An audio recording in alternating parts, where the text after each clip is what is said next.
Room है इतना गिर जाओ ऊपर। हाँ इधर चलो ये भी लेना देना है क्या? हाँ मेरा लेना देना है क्यों? कैसे मेरा लेना देना है? बात हो रही है पत्रे का ही है ना, मेरा इशू है। ये गलत बात है, ये गलत बात है, एकदम गलत बात है, एकदम गलत बात है ये। आप समझ लो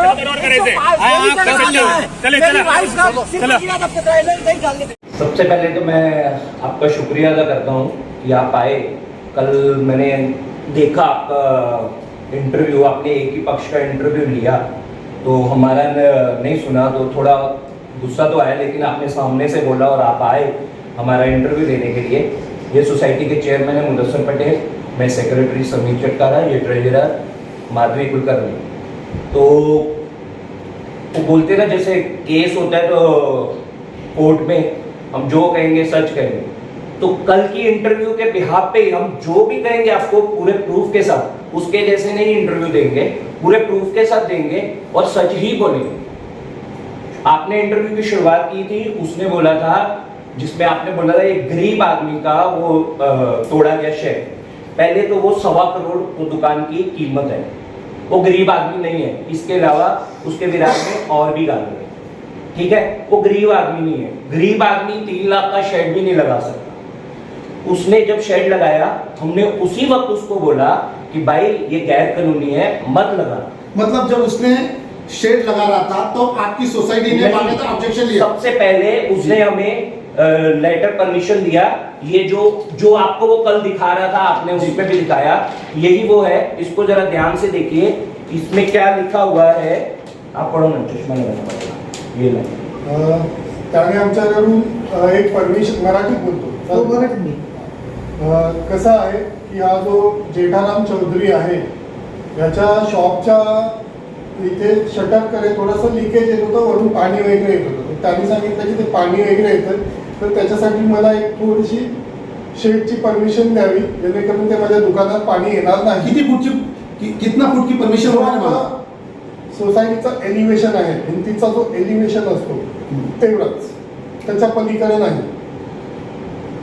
इसमें साफ लिखा हुआ है एलिवेशन। आणि त्यामध्ये सुद्धा आम्ही लिहिलेलं आहे की the letter is regarding request letter submitted by you for covering of your shop with shade. Managing committee has approved the same provided you do not extend shade ahead of building elevation. म्हणजे building एलिव्हेशनच्या बाहेर तुम्ही नाही करू शकत। पण त्यांनी या लेटरचा गैरफायदा घेऊन जी सोसायटीची जागा आहे तिच्यावरती त्यांनी शेड बांधली। कितने फुट का उसने कब्जा किया था? टोटल 20 से 22 फुटाचा 22 फुट केला आहे। वो आपको हम ये भी बताएंगे। मैं पहले वो निकाल देता हूँ ये नोटिस में, उसमें हमने इसको साफ मेंशन किया। वो किधर है वो लेटर? हाँ ये कि एज पर बाय लॉस, ये हमने भी बाय लॉस के बिना ये काम नहीं किया। ये एक नोटिस में उसको स्पेशल मेंशन किया और आप भी देख सकते हो एज पर bylaws rule only movable shed is allowed up to 4 feet from your shop entrance. 4 feet जो रूल बना, आखिर जो भी हाउसिंग सोसाइटी बनी होती है उन्होंने जो रूल बनाए हैं वो देख के बनाए होंगे ना, तो उसमें लिखा है जो भी जितने भी यहाँ पे महाराष्ट्र में जितने भी शॉप एरिया रहता है, कोई शेड डालता है तो जो उसकी एंट्रेंस है वो सिर्फ 4 फीट तक डाल सकता है। वो इसीलिए क्योंकि जो भी शॉप्स होती है ऊपर रेजिडेंशियल एरिया होता है, कुछ गिरता है, पानी गिरता है, किसी को लगे नहीं तो उसको इतनी परमिशन दी जाती है। इस बंदे को वापस में आता हूं, हमने पहला नोटिस इसको जब भी भेजा सिक्योरिटी के हाथ में, एक उसको नोटिस दे और एक कॉपी साइन करके लेके आना, उसने दोनों नोटिस फाड़ दिए। पहला नोटिस सिक्युरिटीच्या तोंडावर फेकून गेलं। दूसरा नोटिस कधी घडली जेव्हा सिक्युरिटी जेव्हा यांनी शेड साठी जे हे टाकायला सुरुवात केली, म्हणजे किती दिवसापूर्वी त्यांनी ते शेड टाकले होते? हे शेड त्यांनी जवळपास डिसेंबर मध्ये टाकले। त्यावेळेस तुम्ही त्याच्यावरती काय हरकत? इमिजिएटली आम्ही जाऊन त्याला स्टॉप केलं होतं की दादा तुला आम्ही परमिशन ही फक्त एवढीच दिलेली आहे, त्याच्या पलीकडे नाही। त्याच्यानंतर त्यांनी सांगितलं ओके मी ऍक्सेप्ट करतो, मी शेड टाकत नाही, मी काम स्टॉप करतो। ओके, आणि 3 दिवसांनी परत त्यांनी कोणाच्या एक सपोर्टमुळे आणि कुठे जाऊन काय केलं ते माहिती नहीं नाही. आप खुल के बोलिए ना किसका सपोर्ट क्या देखो वो मैं बोलता हूँ जी। पहले उसको सेकंड रिमाइंडर उसने एक आपको बात बोली थी कि मेरे को कोई नोटिस भी नहीं आया, जी। ये सेकंड रिमाइंडर है कि भाई ये चीज है तो वो मत कर, उसके बाद वो मुकर ना जाए। ये तीसरा नोटिस है, ये जो हमने बाई पोस्ट भेजा है ये उसके पूरे पेपर है, ये तीसरा नोटिस है। ठीक है, अभी इसकी पूरी आपको स्टोरी बता देता हूँ। जब भी ये लेने आया परमिशन, इसने हमारी बात नहीं मानी, हम तुरंत नगर पालिका में गए, अपने कार्रवाई शुरू की। ये नगर पालिका के भी ये सब पेपर है जो हम मेल के जरिए उनसे जो ऑनलाइन होता है जारिया, हम हर हफ्ते 10 दिन हम मेंबर लोग जाते रहे, तो नगर पालिका रेडी भी हो गया।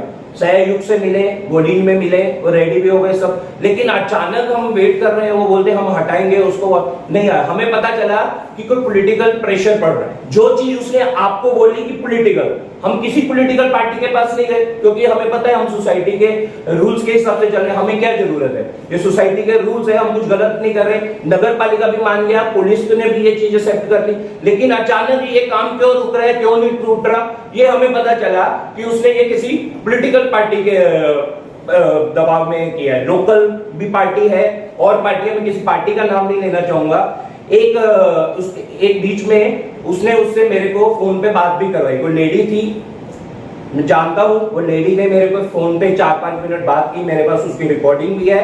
उसने मेरे को धमकी भी दी, उसने उलट पुलट बातें की, तो फिर मैं समझ गया कि ये किस पॉलिटिकल प्रकार की धमकी आपको दी? धमकी, कुछ गलत लैंग्वेज है, मैं यहाँ नहीं बोल सकता। अभद्र भाषा में? यस, अभद्र भाषा उसने भाषा की मर्यादा उन्होंने? यस, अभद्र भाषा यूज की उसने मेरे साथ। उसने मेरे को फोन पे बोला कि आप मेरे को नहीं जानते हो, मैं यहाँ की ये हूँ वो हूँ। मैं बोला मैडम आप जो भी हो, ये हमारा सोसाइटी का मैटर है, प्लीज आप बीच में मत आइए, हमें हमारे हिसाब से टैकल करने दीजिए।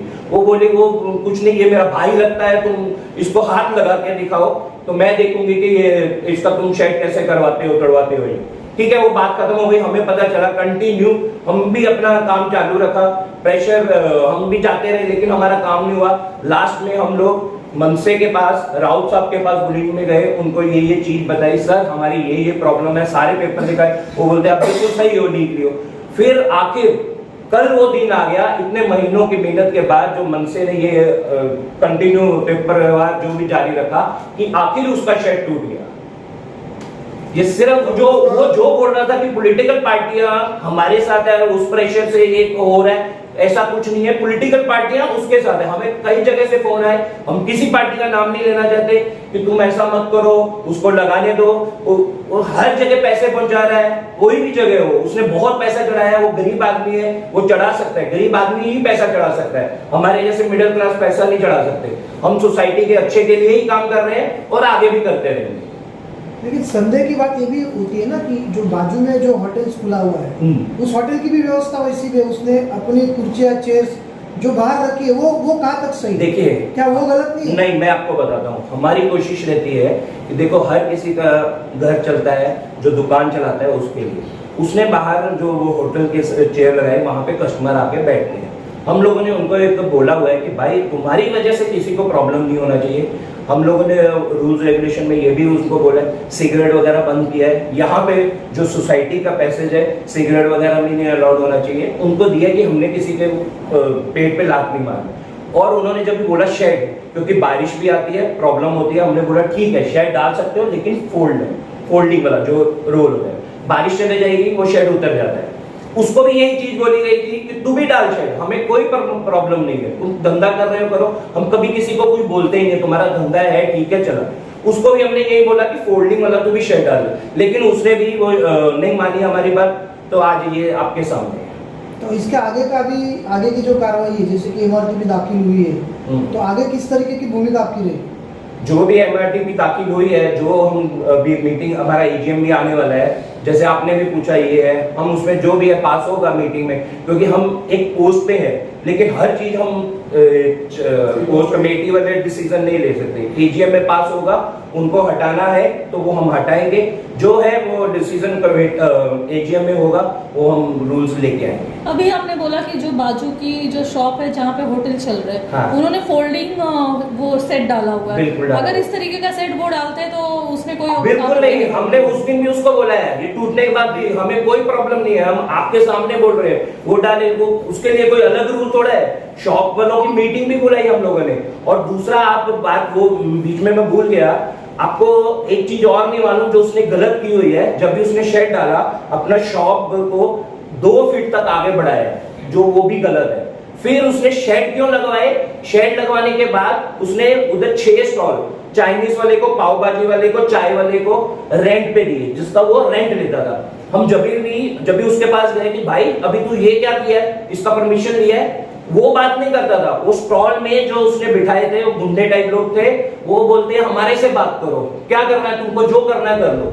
ये सब जो था ना, ये इतनी हिम्मत जो बढ़ी ना, वही असर जो पॉलिटिकल मैं बोल रहा हूं आपको कि किसी लेडी का उसके ऊपर हाथ था, ये उसी वजह से आज उन लोगों की इतनी हिम्मत बढ़ी कि हमारे ऊपर ये ऐसा ऐसा बोलते थे। उसके बाद हमने शॉप वालों की मीटिंग बुलाई, मीटिंग में सब शॉप वालों को बुलाया और उनको बोला कि ये अभी आप शॉप वाले इनको समझाओ। फिर उसने उसमें से 3 स्टॉल भी हटाए, लेकिन उसने शेड फिर भी नहीं हटाया। उसका शेड लगाने का मकसद ही यही था कि मैं अपनी इनकम शुरू कर दूं। अच्छा, जैसे कि आपको धमकी मिली और कुछ गुंडे प्रकार के लोगों ने भी आपको कहा, तो इस पर आपने कोई कानूनी प्रक्रिया की या करने वाले हैं? नहीं, हमने वो किया हुआ है, एनसी किया हुआ है, एनसी है मेरे। उसी वक्त जाके हमने एनसी कर दिया था। आपको पुलिस उसमें का मेंशन सहयोग भी मिला? कर दिया था जिसने हमने धमकी दी थी। पुलिस का सहयोग मिला था? हाँ, हमें मिला था पुलिस का सहयोग।